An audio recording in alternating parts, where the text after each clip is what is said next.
For many, the Bible represents a rigid rule book that takes the fun out of life.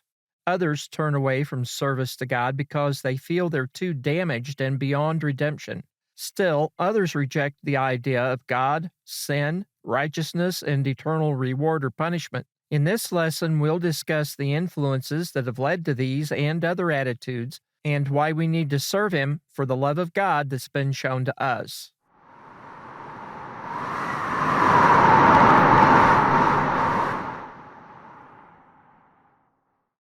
We've seen dystopian scenarios in movies of a world that's been altered and the population is unaware of the reality of life. Such a synthetic world seems to be a work of fiction, but in the spiritual realm, that's essentially what we're dealing with. God created the world in perfection, provided meaning, purpose, and enjoyment of life, which could have continued indefinitely. Satan, the real enemy of humanity, entered the picture and through deception tricked the first couple into making the worst possible choice they could have made.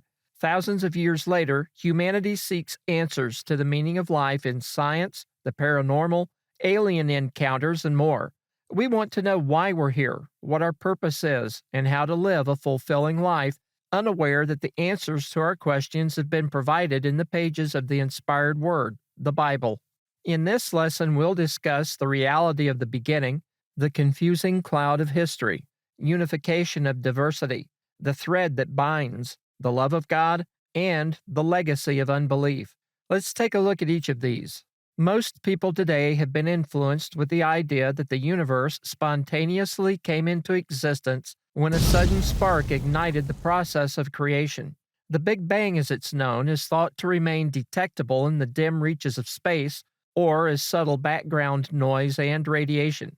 The James Webb Telescope recently revealed images of far-distant stars that challenge astronomers. Over 30 years ago, the Hubble telescope did the same thing. Objects were revealed that had never been seen before, and new interpretations of the cosmos were put forward to explain new findings, such as the elliptical distribution of galaxies along a central plane. Fascinating stuff, no doubt. From a human perspective, it creates awe, wonder, and terror at the same moment. But from a practical point of view, there are some basic unanswered questions. In what space did the universe exist prior to the Big Bang? What served as the catalyst to cause the Big Bang? How did individual cells exercise volition to undertake evolutionary modifications that didn't just help them adapt, but literally leave their native environments for something completely different? Were these cells sentient in their own right? And if so, why has the process apparently stalled? If forms changed from one species to another, where are the transitional forms, and why can't we detect intermediate processes with more clarity? What is life? How did it come about? Why did humans develop the idea of a creator, a soul, or an afterlife? Are we genuinely so scared of our own mortality that we can't imagine or tolerate the idea that we'll come to an end? Theories abound that offer explanations for the ultimate origins of the universe and are regarded as true. Data is collected and modeled to fit these theories, and sometimes theories are adjusted, abandoned, or completely revised to fit new data. The idea of evolution and the development of the universe is soundly based on the idea that everything that is has come about as part of a natural process. Vast periods of time have been needed for the Earth and cosmos to reach the state it's in. The idea of an omnipotent being having the power to speak things into existence is regarded simply as myth or superstition. The problem with this is that evolutionary theories can't account for many things. Gaps in the evolutionary tree are baffling. The laws of physics contradict the suppositions of evolutionary science, but in spite of that, scientists are sure there's no God. If we suspend our disbelief for a moment and consider the possibility that God not only exists, but that He created the universe and revealed Himself to us, how much more could we learn about the universe around us? And why is that so hard to imagine? One of the things I've proposed over the years is that rejection of God in our time is based on two influences. The first of these is the nature of humans. From the beginning, mankind rejected God's directives and drove a wedge between ourselves and the Creator. As I'll demonstrate in this lesson going forward, God has continually reached out in love to let us know He's there and that He wants to save us. The second great influence over the years, in my opinion, has been the behavior of those claiming to follow God and represent Him. In the Western Hemisphere, the Church exercised totalitarian control over the minds of the population.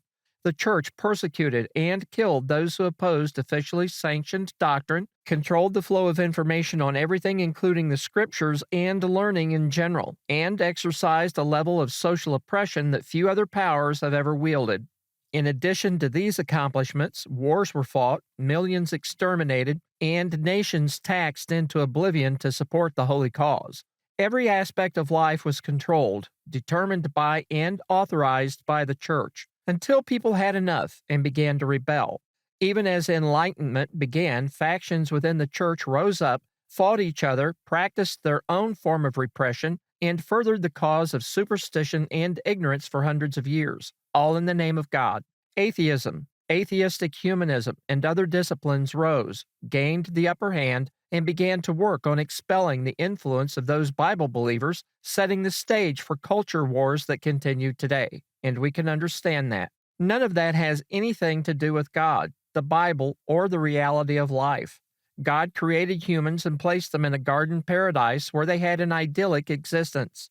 Their decision to defy God and sin brought about the separation of humanity from the Lord and introduced physical death into the family of man. Over time, humans drifted from God, they forgot, they created their own versions of creation and the Creator.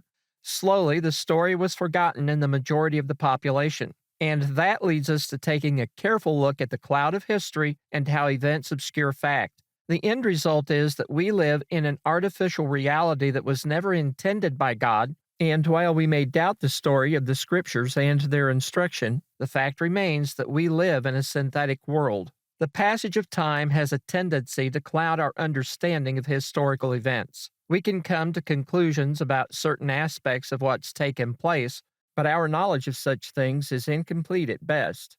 The exception is when we have writings that specifically record decisions made, discussions that took place, or experiences of those who lived through the event under question. While we have some records that we can rely on, the accounts dim and lose detail as we recede farther into the past. One of the problems we run into when trying to understand the history of the world is the apparent lack of connection between cultures. On the surface, that is. As we look at the development of the world and cultures that shaped our existence today, we may find it difficult to see the underlying similarities. We typically divide the world into cultures such as the Indo-Europeans, Afro-Asiatic, and others based on their languages and cultural evolution. Language is one way we can see similarities in development of various cultures, but religious ideas and practices shed light on this as well. In different parts of the world, we see consistent ideas and practices emerging, becoming prominent, and then fading as they're replaced by other ideas. Many times, those changes are brought about by the destruction or assimilation of cultures. Contrasting Eastern and Western spirituality, we find some who have concluded that spiritual ideas and practices demonstrate a developmental aspect of culture. Primitive ideas are replaced by more complex, sophisticated, and intellectual ideas that are seen as precursors to religious ideas today. Turning to the Bible, what we find is a thread that helps us understand similarities between cultures, recurring themes in their spiritual practice, and ultimately links that unite all of humanity in the midst of diversity. To cut through the confusion, we'll go back to the Bible where we'll begin examining the development of humanity. In the beginning, there were two people who gave birth to everyone that follows. Genesis chapters 1 through 3 records the creation of Adam and Eve, their placement in the Garden of Eden, the sin that created their separation from God, and how they were driven from the garden. Chapter 4 records the spiritual rivalry between Cain and Abel and the resulting murder of Abel. From that point on, we're given a glimpse of the rapid growth of humans and how they lived. Genesis chapter 5 details the descendants of Adam. Genesis chapter 6 describes the social conditions that had developed. We have to remember that all these people were direct descendants of two people who had been in the presence of God in the beginning. Over time, the laws God put in place were ignored. Marriage wasn't respected. and men took wives of all that they saw in Genesis 6 and verse 2. Violence filled the earth as well, and may have been partly a result of the disrespect towards God's law of marriage. As the story develops, God decides to destroy all flesh with the exception of Noah, who found grace in God's sight as a man of faith in Genesis 6, 7, and 8. Following the flood, God once again provides instruction on how to live and what to do. Shortly afterward, we read of the plot of humans to build a tower that can reach heaven so they can make a name for themselves in Genesis 11:4. God intervenes and confuses the language of mankind, causing the various groups to spread out and cover the earth as the Lord intended in Genesis 11:7 through 9. The diversity of language leads to differences in culture. Geographical displacement causes more differences to emerge that over time conceals the common origin of the groups. In time, the cultures that develop forget God. They didn't want to listen to him to begin with, and so distort the knowledge of the Creator that was once handed down to them by those who knew God. In spite of the distortion and clouding of collective memory, there are elements that are preserved throughout the world. Considered to be variations of mythic expression, the common elements that exist in nearly all ancient cultures point back to a common point of origin. Almost every civilization in the ancient world has a story of creation and the idea of a deity that will punish for wrongdoing. Cultures have preserved the idea of a flood that was sent on the world, and in many traditions there's a belief in an afterlife, a soul, and a world we can go to when we die. Where did these ideas come from? Some suggest that this is an attempt on the part of humans to explain life and existence. There are some who believe fear is a motivation for creating such stories, and others believe the humans have an innate dread of mortality, and for that reason created the idea of gods, deity, the concept of a soul, and later, a single omnipotent force. It's even been suggested by some, such as Julian Jaynes, that the development of these ideas represents the evolution of human intellect in sophistication and complexity as the primitive mind of humans grew, embraced the abstract, and no longer needed a heavenly being as a crutch to face existence. But what if those ideas aren't accurate? What if the stories recorded in the Bible are true? In that case, we have the means of understanding and linking all cultures of the world. We can see the development of human thought as it moves away from God, a reality that's detailed in the Scriptures. As we think about this, we find that the stories or myths in the world have a foundation in truth, but have been altered by rejection of God and the distortion of human intellect and misinterpretation. In spite of these realizations, there's a single factor found in the Scriptures that brings all these cultures together, explains the deviations, and guides us back to the truth of the world. The Bible is clear on how humans rejected, turned away from God, and even challenged the Lord. Paul provides an excellent synopsis of this.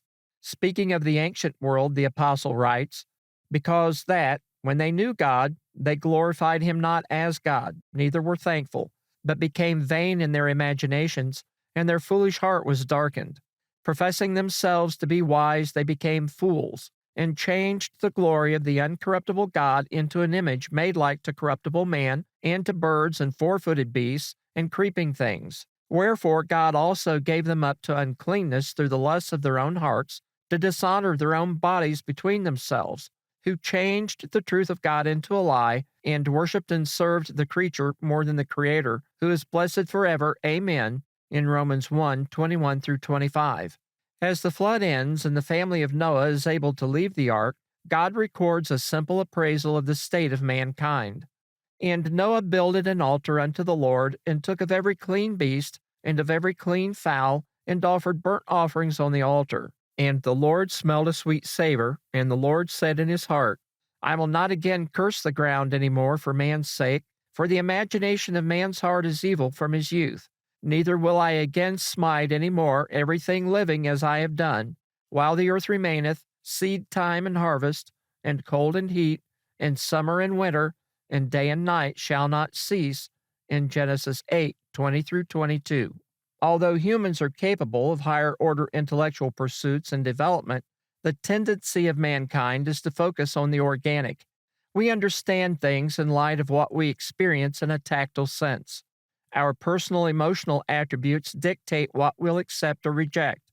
When it comes to spiritual things, we tend to interpret and view things as extensions of the physical. That was evident in Egypt as pharaohs and others were buried with their material possessions in preparation for the afterlife, which would embody the pleasures and comforts of the physical world.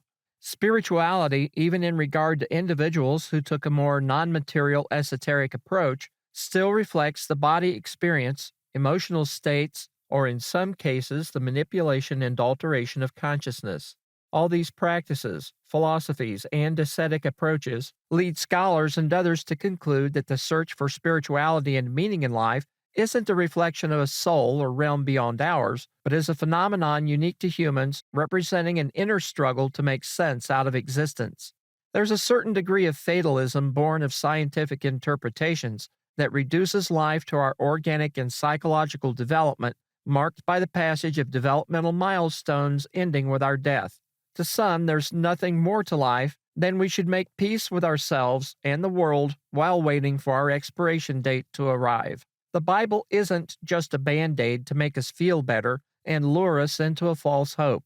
There's a practical side to it that reminds us that once upon a time, in the beginning, we knew who God was, but it was the decision of humans to violate the relationship with the Lord for which we're separated from our Creator. And that's where we need to focus on the love that God has for His creation and His desire to preserve and save, not destroy. If not for the love of God, none of us would be here, and the story of the Bible is one of love, patience, engineering, and integrity. An omnipotent being with the power to speak the physical universe into existence has the power to create beings that will do nothing but obey His will. But is that the hallmark of a benevolent creator? Of course not. We're all familiar with governments that control and suppress individuality. Personal freedom in many nations only extends as far and as long as those in power allow it. When a population gives in to the will of a tyrant, there's nothing to be said about choice, individuality, or freedom. There is none. In the beginning, God created humans in a sinless state, provided for their every need, and issued only one prohibition. Critics of the Bible think that the story of Adam and Eve is a setup for failure. Because of that, the story is regarded as mythological in nature or a distorted tradition at best. But is that accurate? Given purpose, security, food, pleasure, and a relationship with the Lord in a paradise, who could want more? And what more is there? When God told the couple they weren't to eat of the fruit of the tree of the knowledge of good and evil, was that too much to ask? Was it a temptation created to lure them into disobedience? Let's look at things a bit deeper. If one is given freedom and the ability to choose, there has to be something to choose. In ancient philosophical and spiritual disciplines, there's recognition of a balance between right, wrong, good, and evil. If there are no opposing values, then there's no choice. The fact that a choice exists means one thing and one thing only. Adam and Eve had the ability to exercise their freedom and make a decision, even if that decision was wrong. In the absence of having a choice, then one could argue that they were simply being controlled by God and so really didn't have freedom. On the other side of that is the fact that had God not provided them with the ability to exercise their freedom and choose how to act, what kind of creator would He be?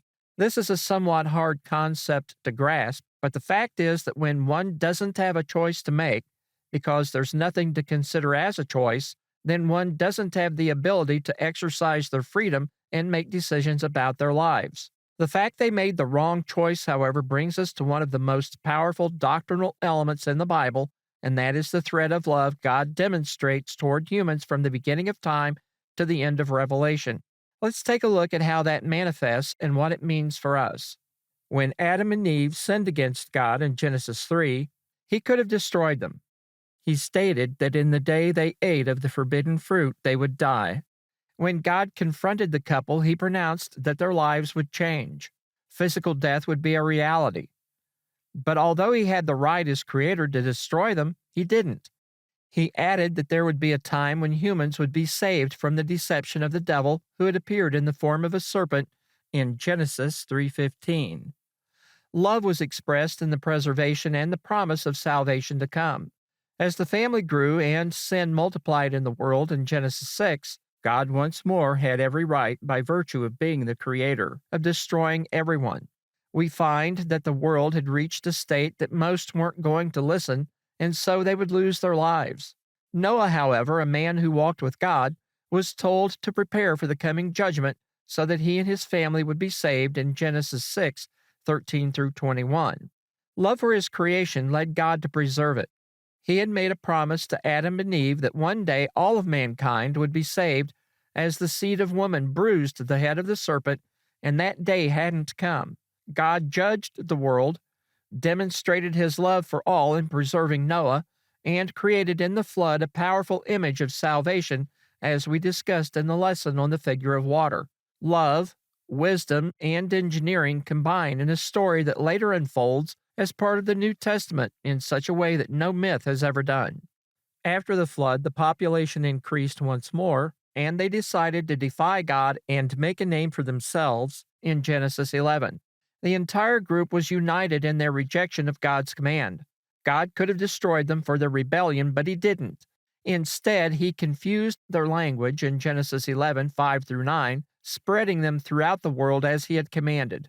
God emerges again as a being who exercises restraint and patience and acts in a way that doesn't destroy.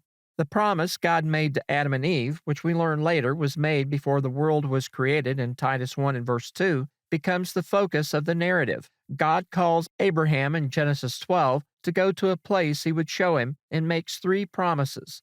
The first is that the patriarch would have a son. The second was that his seed would become a great nation and inherit the land the Lord would show him. The third was that all families of the earth would be blessed through him in Genesis 12:1 through 3. This was a prophecy of the Messiah who would come into the world and reveal God's final revelation while taking the sins of the faithful away who lived prior to that time. Love is the message in all of this that restates the thread weaving through the biblical narrative. Abraham was told his seed would be in bondage in a strange land, but return to the promised area in the fourth generation in Genesis 15:13 through 21. Moses led the Hebrews out of Egypt on the 430th anniversary of their enslavement in Exodus 12:40 and 41. Over a period of 40 years, Moses led the children of Israel out of Egypt and guided them while they wandered in the desert due to their lack of faith. In his farewell address to the people, he states that God would raise up another prophet like him from among their brethren, who they were to listen to or be cut off from a relationship with God in Deuteronomy 18:18 through 19. The complaints of the Hebrews, rebellion at times against Moses' leadership, and their fluctuating faith angered the Lord at times, but he cared for them and preserved them. Moses reminded them, "Thy raiment waxed not old upon thee, neither did thy foot swell these 40 years in Deuteronomy 8:4. They had been fed by God and given water. They prevailed against their enemies and finally came to the border of the promised land. In all of these events, the love and providence of God manifested repeatedly in ways that were undeniable. In spite of their lack of faith at times and complaints, God preserved and cared for them at all times, demonstrating the love he had for them and the commitment he had to his promises to save all of mankind through them.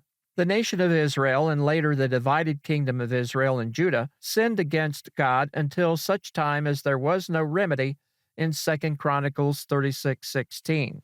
God had foretold the consequences to come upon them if they became evil as the nations who lived in the land before them had. In the midst of those prophecies was the promise of restoration, the preservation of a remnant, and the coming of the Messiah. Even after returning from 70 years of exile in Babylon, attitudes continued to stray from God, which were met with rebuke by the prophets Haggai, Zechariah, and Malachi. God continued to preserve them in spite of the turmoil in the world around them until such time as Christ came into the world. Once more, we see love, patience, faithfulness, and commitment on the part of God toward not only the seed of Abraham, but to all humanity, whose spiritual welfare was critical. Jesus came into the world at a time when conditions were perfect to accomplish God's plan. Paul refers to this as the fullness of time in Galatians 4:4. The world around Palestine was at peace for the most part, The Romans stabilized the nations and surrounding countries, and the Greek language served as a common medium of communication. As Christ preached the gospel and began to deliver the message God gave him, the religious leadership conspired to have him killed as he confronted them with the reality of what they were. Prior to his death, Christ spoke of the destruction to come on the nation for their actions in Matthew 24, and noted that if God hadn't shortened those days, no one would survive in Matthew 24:21 through 22. In AD 70, Jerusalem was destroyed by the Roman army. In spite of the destruction, Christ's warning, if heeded by those who listened to him, saved lives. God continued to demonstrate his love toward the rebellious nation and restrained the destroyers from complete genocide. Once more, love emerges, was preached in spite of persecution, and manifested in God's blessing of the completion of the revelation of his word, which we now have in the world today. God's love for us continues to manifest in the preservation of the Scriptures. While there are numerous translations of the text, and some have attempted to alter the Scriptures, there are reliable volumes that exist to let us know who God is, who we are, and what we need to do. It's the love of God that has preserved those things, revealed that someday the end will come or we'll die first, and after that we'll be judged in Hebrews 9:27. The love of God is summed up by Paul when he states, "But God commendeth his love toward us, and that while we were yet sinners, Christ died for us," in Romans 5:8. God has shown love for all of mankind in spite of a history of rejection and rebellion that began with the first humans. Because God has loved us first, and he doesn't desire to destroy anyone in Ezekiel 18:23 and 33:11, we need to open our minds and hearts to his word and consider it seriously. So if God loved us, has endured the rejection of mankind, and continues to bless everyone, why is it that so many refuse to consider the Lord and turn away from him? The answer to that question has two parts, as I mentioned earlier. The two main reasons that explain why people turn away from God are really simple. Both of them have much to do with the nature of humans and our personal development, as well as the history that I noted earlier that has clouded our collective memory. First is the inherent trait of humans to not want to be told what to do. Eve was somewhat innocent and naive in being misled by Satan to sin against God, but the reality was that in the end, she put her own desires and intentions ahead of God. Adam did the same thing. That never changes in the spiritual history of the human race recorded in the Bible. God observed that the imagination of man's heart is evil from his youth in Genesis 8:21, which provides the reason for everything that was done in opposition to the Lord in the scriptural record. As humans, we want to be the boss. We want what we want, and we don't want anyone telling us what we should or shouldn't do. That's a very simplistic way to sum up how we think. John identifies the attributes of spiritual rejection as he defines temptation as the lust of the eye, the lust of the flesh, and the pride of life in 1 John 2:16. If we analyze our own actions as well as the sins recorded in the Bible, we'll see that these elements are at work in every case. The second reason for rejecting God, I believe, lies in the actions of those who claim to represent God. Christian bodies over the centuries have persecuted, suppressed, and killed others in the name of God. Those who differ from the leadership of certain bodies have been labeled as heretics who were tortured, excommunicated, executed, and otherwise persecuted.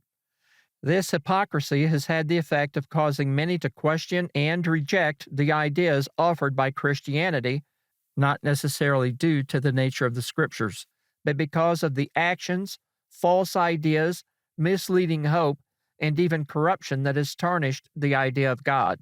I've often reminded people that we shouldn't judge God based on what those who claim to be his children do, but on the merit of the Word and the blessings that do exist. With the confusion that exists in the Bible-believing world, the reputation and actions of religious leaders, and the appeal of other world religions, many view the Bible as just another spiritual practice that may have some merit, but is no more important than any of the others. Christ stated, "Nevertheless, when the Son of Man cometh, shall he find faith on the earth?" in Luke 18:8. Faith, as we've defined previously, begins with a knowledge of God's Word. but has to be followed up with behavior that mirrors the Word, reflects gratitude for the love God has shown us, and desires to love the Creator. Why serve God? Let's review what we've covered and shed some light on the problem. God created mankind, provided for every need, and didn't interfere with personal choice. When sin entered the world, God imposed sanctions but didn't destroy Adam and Eve. God has imposed sanctions on sin over the years, but only destroys when there's no alternative. God promised deliverance and salvation in the beginning and remained faithful to his promise. God sent his Son into the world at a specific time to offer himself as the final sacrifice for sin for all time. God has preserved his word so that all may have access to salvation. The ideas and behavior of some claiming to represent God have led to rejection and unbelief. The inherent nature of humans is to reject God in favor of personal ideas and convictions. God has given and respected the right of all humans to accept or reject him and doesn't force anyone to obey him against their will. God has warned that there will be a judgment in which all will give an account for what we've done in this life and has provided his word and blessings so we can make a decision about whether we'll follow that or not. Following God needs to be done out of appreciation for his love extended toward us and the blessings we have through him. Many will continue to reject God and his word, while many more will accept doctrines that deny the truth. The bottom line is that we all have the ability to choose what we'll believe. We have the ability to find God in his word and understand the things that have been revealed. It's not an impossible task, but not one that will be embraced by the masses. So far in the discussion of the doctrine of the Bible, we've stressed that the Word is the foundation of faith which identifies and details the unique doctrine of the Scriptures. We also discussed the fact that faith begins with knowledge but has to be demonstrated by our actions. We examined the all-or-nothing principle that stressed that we need to accept all of God's Word, not just the parts we like or agree with. Then we discussed the love God has demonstrated toward all of humanity and why that's the reason we should want to serve him. In the next lesson, we'll examine the heart of the matter that shows our need to embrace faith and the love of God in our inner being.